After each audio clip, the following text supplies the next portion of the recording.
एक गांव में एक बुढ़िया रहती थी जिसके 7 बेटे थे। 6 बेटे कमाने वाले थे और एक बेटा निकम्मा था।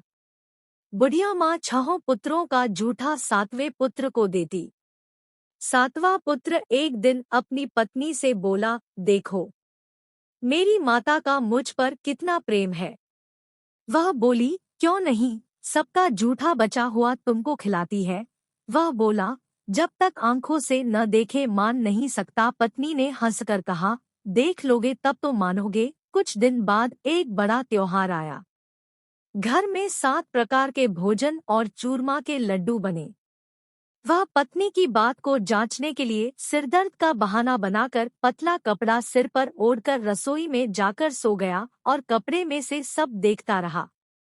6 भाई भोजन करने आए।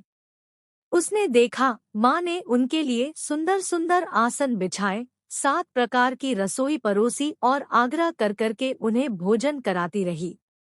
वह देखता रहा। 6 भाई भोजन कर उठ गए तब माँ ने उनकी 5 थालियों में से लड्डुओं के टुकड़ों को उठाया और एक लड्डू बनाया।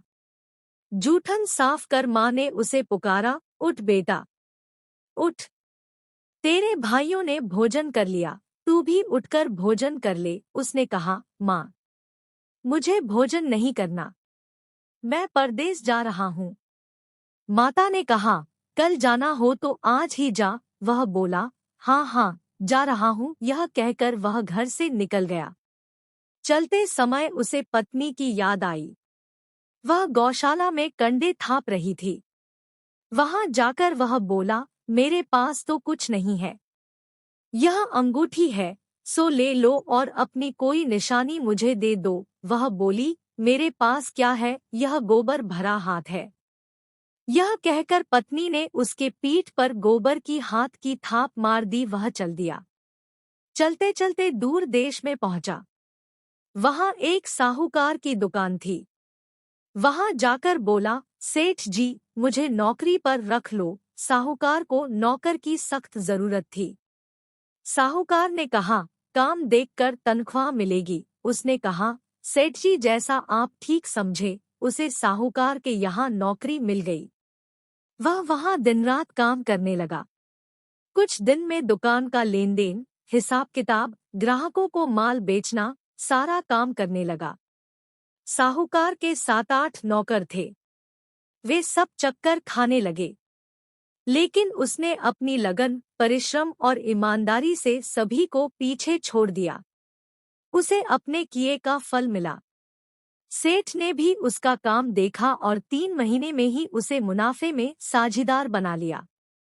परिश्रम करते करते 12 वर्ष में ही वह नगर का नामी सेठ बन गया और सेठ अपना सारा कारोबार उस पर छोड़कर बाहर चला गया। इधर उसकी पत्नी पर क्या बीती वह सुने। सास-ससुर उसे दुख देने लगे।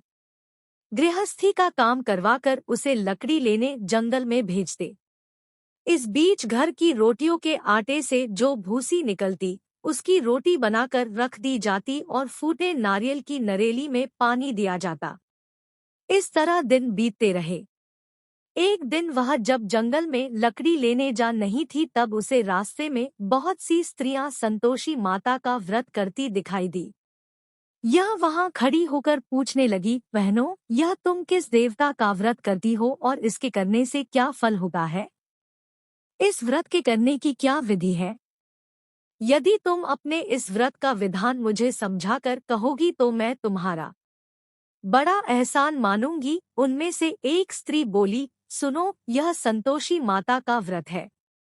इसके करने से निर्धनता, दरिद्रता का नाश होता है, लक्ष्मी आती है, मन की चिंताएं दूर होती है, मन को प्रसन्नता और शांति मिलती है, निपुति को पुत्र मिलता है, प्रीतम बाहर गया हो तो वह शीघ्र लौट आता है, कुंवारी कन्या को मन पसंद वर मिलता है, चलता मुकदमा खत्म हो जाता है, कलह क्लेश की निवृत्ति हो, मुख शांति होती है, घर में धन जमा हो, धन जायदाद का लाभ होता है, तथा और भी मन में जो कुछ कामना हो सब संतोषी माता की कृपा से पूरी हो जाती है।